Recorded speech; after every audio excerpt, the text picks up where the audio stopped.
좋습니다. 누군가의 얘기를 들어주는 사람은 진짜 중요한 사람들이거든요. 이 마이크도 마찬가지고, 이 마이크는 원래 말하는 사람의 게 아니거든요. 예, 이 제 거 같으면 이거 없이 그냥 이렇게 얘기하면 되죠. 근데 살아가는데 별로 지장이 없거든요.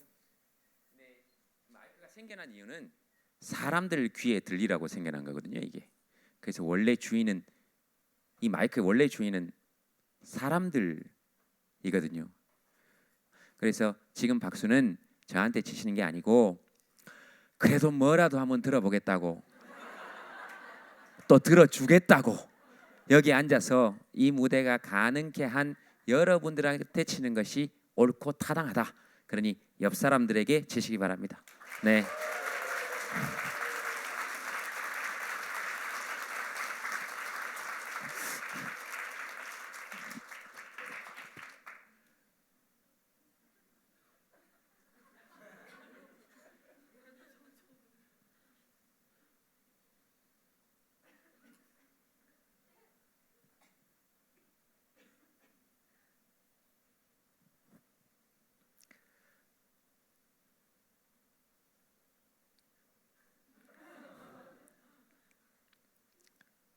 참기 어렵죠. 지금 1분도 침묵하지 1분도 안 됐습니다. 네, 어렵습니다. 근데 역설적으로 사람을 웃기기 가장 좋은 방법이 앞에 서서 아무 말 안 하는 겁니다. 한 1분만 했는데도 웃죠. 자기가 주인이 되는 시간이 돼서 그렇습니다. 누구 말 안 들어도 되기 때문에 그렇습니다. 모든 사람은 모든 것을 압니다. 그래서 그냥 가만히 놔둬도 웃깁니다. 다 돼요. 그래서 오늘 제가 여러분들께 꼭 드리고 싶은 말씀은, 버려지거나 힘없다고 생각하는 것들의 역습에 관해서 말씀드리고 싶습니다. 당신들의 역습입니다. 첫째, 불안입니다. 불안해도 되나? 당신은 불안해도 되나? 나는 불안해도 되나? 네. 제 생각은 우리는 불안해한 것들의 후손이기 때문에 불안해해야 됩니다. 원시시대 때 바깥에서 들려오는 짐승의 울음소리를 듣고 불안해하지 않은 우리 조상들은 다 죽었습니다. 저 소리 뭐지? 나가본 사람들은 다 물려 죽었어요. 다 죽었어요. 그때 밝으면 나가보자, 조금 있어보자, 이렇게 얘기한 것들의 후손이 우리예요. 그래서 우리는 불안해하는 것이 마땅합니다. 그런데 불안해하거나 소심해하면 이상한 사람 취급받습니다. 그러니 우리는 이상한 사람들이 아니라는 역습을 그들에게 하기 시작해야 됩니다. 대범한 것들에게. 네가 돌연변이야. 원래 넌 살아남았으면 안 되는 종족이야. 소심한 우리가 살아남았어야 하는 거지. 그렇게 얘기할 수 있어야 한다고 생각합니다. 그래서 이건 대범한 것들이 잘못됐다는 얘기가 아니고, 소심한 우리의 감정에 지원군을 보내줘야 될 때가 됐다. 불안이라는 감정이 나타나면 무찌르지 말고 거기에 지원군을 보내주자. 옳다. 네가 나를 살리러 오는구나. 실제로 불안은 그런 역할을 하는 것이니까. 둘째, 외형적으로 가보면 과연 못생긴 것은 실제로 세상에 해악을 미치는가? 어떤 것들이 그런 기준을 만들었는가? 눈은 몇 센티미터가 되어야 큰 것인가? 헌법에 나와 있는가? 3cm냐? 4cm냐? 5cm냐? 기준이 없다. 근데 왜 눈이 큰 것들은 이렇게 사회적으로 사슴 같은 눈망울이라는 얘기를 들으면서 대우받고 있는가? 우리는 왜 뱀 같은 눈이 되어야 하는가? 그럼 뱀은 실제로 나쁜 아이인가? 사슴은 정말로 좋은 아이인가? 이렇게 역습해 볼 수 있어야 한다고 생각합니다. 그래서 이건 눈이 큰 것들이 잘못됐다는 것이 아니고, 저는 역습할, 우리 눈이 작다고 치부되어 온 것들이 역습할 수 있어야 우리 사회가 공평해질 수 있고 웃음이 있는 사회가 된다는 거예요. 우리는 고구려 기마민족의 후예입니다. 눈이 큰 것들은 이 나라 이민족을 지키는데 아무런 역할을 하지 못했습니다. 말 타고 달리면서 전쟁을 할 수가 없어요. 눈에 계속 먼지가 들어오는데 우리 같은 눈들이 계속 말을 타고 달리면서 앞으로 계속해서 달리면서도 적에게 집중하고, 키가 큰 것들은 기마민족의 후예가 아니에요. 말을 타고 달리면서 전쟁을 할 수 없습니다. 다리가 땅에 계속 걸리는데 말도 힘들고 나도 힘든데 나 같은 애들이 말에 딱 달라붙어서 눈을 계속 똑바로 뜨면서 적진을 향해 나아갔던 것이죠. 그리고 여러분들이 교과서에서 봤던 구한말의 의병들을, 그 사진을 생각해 보시기 바랍니다. 다 이렇게 생겼습니다.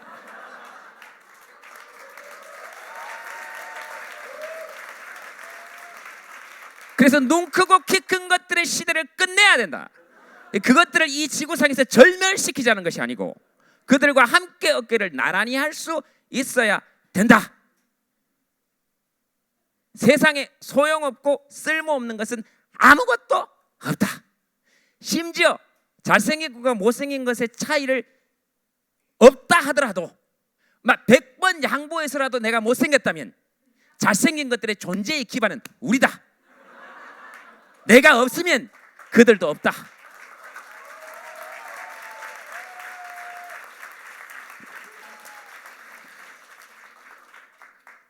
선대인 소장님 아까 70세까지 어떻게 살 거냐, 거기에 코미디언으로서, 개그맨으로서 답변 드리겠습니다. 개인의 영향을 쌓는 것도 정말 중요하지만 모두가 40이 돼서 은퇴하고 난 다음에는 기본소득을 위한 투쟁을 함께 해야 됩니다. 그래서 놀면서도 우리 놀매에 대한 가치를 인정받을 수 있는 시대에 함께 열어가야 사실은 우리 노후가 함께 보장됩니다. 그거 재밌는 일이거든요. 그리고 노는 건 왜 이렇게 쓸모없다라고 평가받아야 되는지에 대해서도 우리가 함께 투쟁해야 됩니다. 우리의 목표는 뭡니까? 뽀로로입니다. 노는 게 제일 좋아라고 노래 부를 수 있는 거, 그러면서 돈 받는 거, 그런 거죠. 열심히 일하는 사람들의 모든 목표는 뽀로로입니다. 그렇지 않습니까? 인류의 모든 문화유산은 놀았던 것들이 만들어냈습니다. 모두 사냥하러 나갔을 때 나는 오늘 놀란다, 그리고 동굴에 남아있었던 것들이 벽화를 그린 거예요.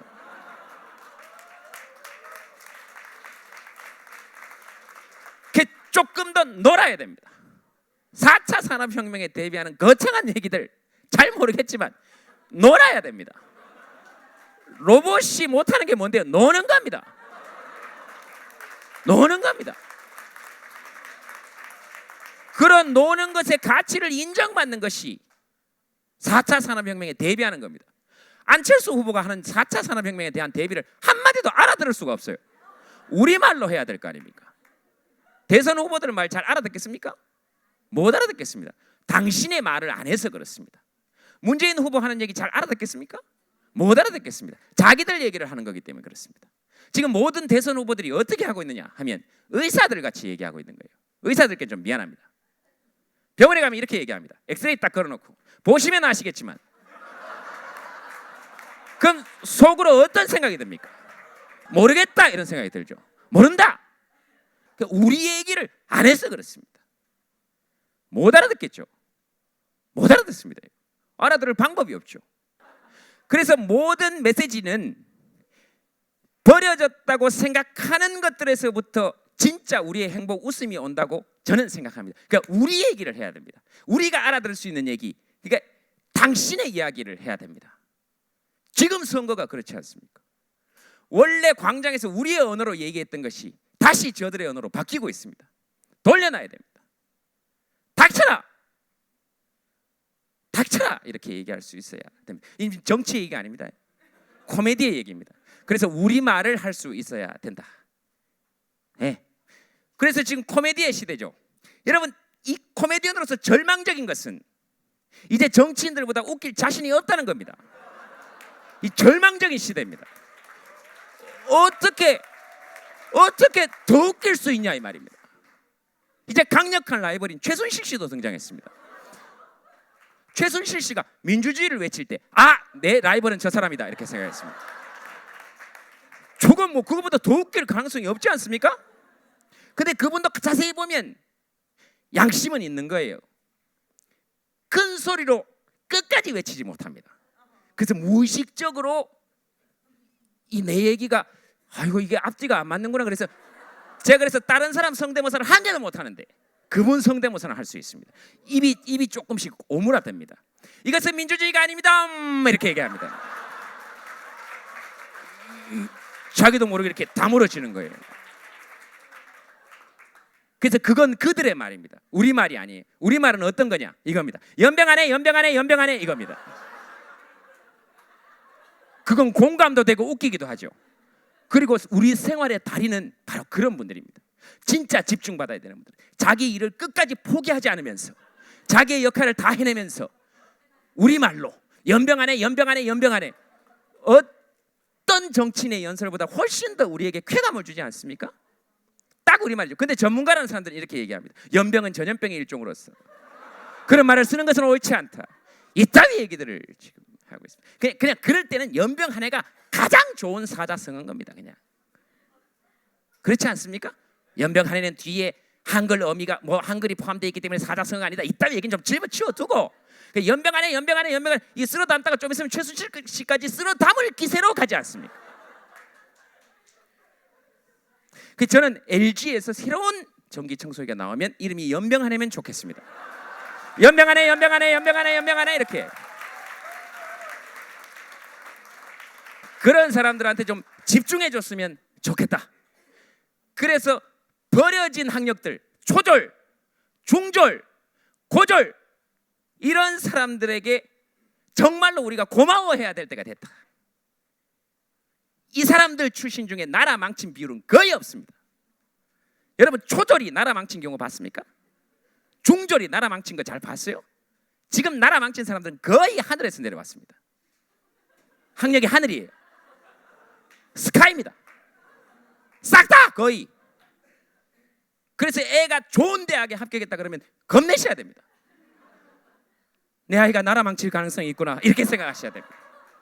애가 중학교까지 다니다가 그만두겠다 하면 최소한 나라에 피해는 안 끼치겠구나. 네 갈 길 가라. 그래야 된다라고 저는 개인적으로 생각합니다. 그래서 마무리 짓자면 이렇습니다. 당신의 가치를 인정해주지 않는 어떤 말에도 우리는 저항할 수 있어야 됩니다. 눈이 크다 남과 비교해서 얘기하는 거죠. 눈이 작다는 남과 비교해서 얘기하는 거죠. 이런 말에 우리는 저항하고 반항할 수 있어야 됩니다. 정치인들이 하는 국민을 통합시키겠다 반항해야 됩니다.